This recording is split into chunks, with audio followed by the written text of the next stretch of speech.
મેરે સાઈ, વાગલે કી દુનિયા કે પછી મોટી બાની નાની વહુ જેવી જાણીતી સિરિયલો તો જોઈ જ હશે, પણ શું તમે જાણો છો કે સિરિયલોમાં જે કેમેરા સામે એક્ટિંગ કરતો આ કલાકાર છે, અસલી જિંદગીમાં 12 વર્ષથી ફરાર થયેલો એક ખતરનાક ખૂની હતો.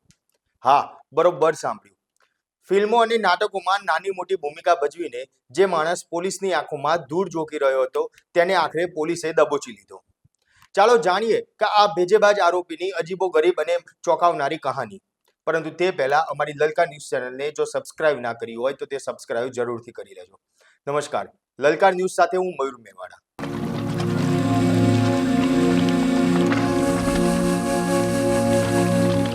પોલીસના સકંજામાં આવેલા આ આરોપીનું અસલી નામ છે હેમંત નગીનદાસ પરસોત્તમદાસ મોદી, જેની ઉંમર 53 વર્ષ છે. આ એ જ હેમંત મોદી છે કે જેને અદાલતમાં મર્ડર કેસમાં આજીવન કેદની સજા ફટકારી હતી. વર્ષ 2014માં તેને પાકા ગળાનો ગુનેગાર પેરોલ જમ્પ કરીને નાસ્તો ફરતો હતો. પોલીસથી બચવા માટે તે ભેજાબાજે એવો પ્લાન બનાવ્યો કે કોઈ બોલિવૂડની ફિલ્મની સ્ક્રિપ્ટથી કમ ના હતી.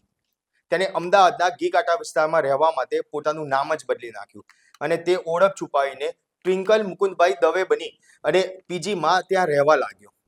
હવે સવાલ એ થાય છે કે આખરે હેમંત મોદીએ એવો તો કયો ગુનો કર્યો હતો કે તેને આજીવન કેદની સજા થઈ?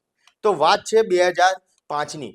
અમદાવાદના નરોડા વિસ્તારમાં આવેલા પાર્સોના ટાઉનશીપમાં આઝાદ ચોક પાસે જમીન અને સીડી બનાવવા બાબતે એક જોરદાર ઝઘડો થયો હતો.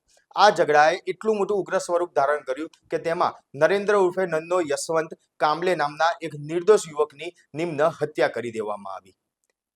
આ કેસ કોર્ટમાં ચાલ્યો અને 27 ઓક્ટોબર 2008ના રોજ અદાલતે હેમંત મોદી સહિત આરોપીઓને કસૂરવાર ઠેરી આજીવન કેદની સજા ફટકારી અને સાથે ₹5000નો દંડ છે તે પણ ફટકારવામાં આવ્યો હતો. પણ હેમંત મોદીને મહેસાણા જેલમાં પોતાની સજા કાપી રહ્યો હતો ત્યાં જ તેના મગજમાં કંઈક અલગ જ ચાલી રહ્યું હોય તેવું લાગ્યું. તારીખ 25 જુલાઈ 2014ના રોજ ગુજરાત હાઈકોર્ટમાંથી હેમંત મોદીને 30 દિવસના પેરોલ મંજૂર થયા. તે જેલની બહાર આવ્યો અને સમય પૂરો થતા પાછો જેલમાં હાજર ન થતા તેને પેરોલ જમ્પ કરી ફરાર થઈ ગયો હોવાનું સામે આવ્યું હતું. ત્યારથી એટલે કે 2014થી લઈને 20/5 સુધીની જો આખી તેની સફરની વાત કરવામાં આવે તો પાટણમાં પહેલા છુપાયા, ત્યારબાદ તેને જે અમદાવાદ છે તે અમદાવાદ આવ્યા અને અમદાવાદમાં પોલીસને જે આખી વાર્તા સામે આવી તે સાંભળીને પોતે ચક્રાવે ચડી ગઈ હોય તેવું જ લાગ્યું. અમદાવાદ આવ્યો અને ખોટું નામ ધારણ કર્યું અને પ્રાઇવેટ કંપનીઓમાં નોકરી કરવાની સાથે સાથે ફિલ્મ ઇન્ડસ્ટ્રીમાં સક્રિય થઈ ગયા.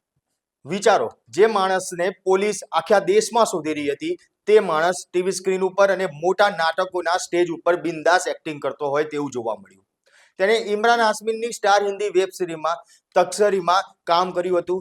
તદુપરાંત હિન્દી સિરિયલ મેરે સાઈ, વાગલે કી દુનિયા, તદુપરાંત ખોડિયાર છે જોગમાયા, એક ડાળના પંખીની વાર્તા, સાથે સાથે હાલમાં જે સૌથી ગુજરાતી સિરિયલ જાણીતી છે મોટી બાની નાની વહુ, તેમાં પણ નાની મોટી ભૂમિકા છે તે ભજવી રહ્યો છે.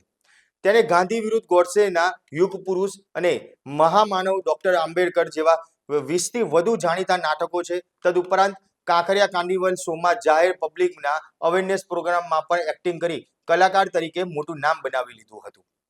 કહેવાય છે ને કે ગુનેગાર ગમે એટલો શાણો હોય પણ કાયદાને લાંબા હાથથી તે બચી શકતો નથી. આ એક્ટરે વિચાર્યું હશે કે નામ બદલીને અને કલાકાર બનીને આખી જિંદગી પોલીસને ઉલ્લુ બનાવી અને તે ફરતો રહેશે, પણ નરોડા પોલીસ અને સ્થાનિક ક્રાઇમ બ્રાન્ચની બાજ નજરથી તે બચી શક્યો નહીં. પોલીસે એક સચોટ બાતમીના આધારે આ ભેજેબાજ આરોપીને દબોચી લીધો અને હવે તે ફરીથી જેલના સળિયા પાછળ ધકેલાઈ ગયો છે. તો મિત્રો, અસલી જિંદગીના આ ફિલ્મ વિલન વિશે તમારું શું કહેવું છે તે કોમેન્ટ બોક્સમાં જરૂરથી જણાવજો. આપના પોતાના પ્લેટફોર્મ લલકારને લાઈક કરો, ફોલો કરો, સબસ્ક્રાઇબ કરો અને શેર કરો.